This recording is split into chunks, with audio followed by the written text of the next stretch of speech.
2 days of storms have produced a once-in-a-century rain event which has seen rainfall records tumble across South Australia.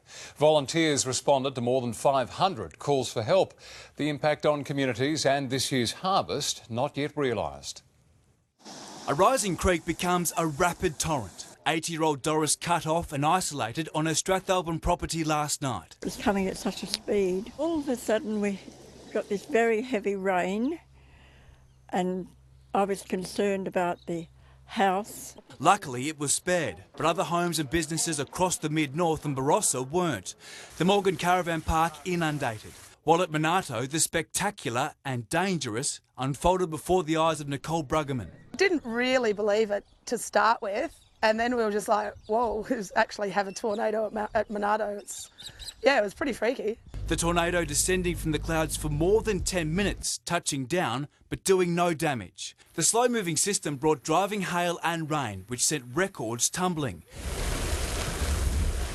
88.4 millimetres fell at Jamestown, the town's highest ever total in one day. Despite the rainfall, some farmers say they have been spared and don't expect their crop to be downgraded too much, if at all. The next day or so will tell the story, but I think at this stage around here we'll just be very lucky again. We're going to be exempted from that. The job now on to get this year's harvest in. It's just now a matter of just getting the work done and getting it off and getting into the silo, or into the bin as they say. Harvey Biggs, 9 News. Let's go now to Virginia Langerberg. And Virginia, many places doubled their monthly totals in a single day.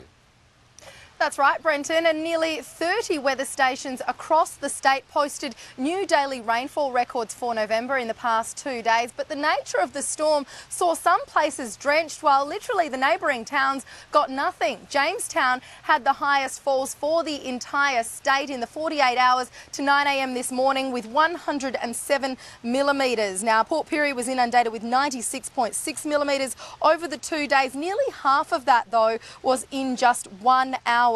Now, Whyalla notched up 89 millimetres, while on Lower Eyre Peninsula, Coffin Bay had 35. And over in the east near the Murray, Morgan and Tailem Bend were soaked, while Renmark got barely over 1 millimetre. Now, the state, as of this morning, is storm-free. It's now Victoria copping all that wild weather, but I'll have South Australia's forecast a little later in the bulletin.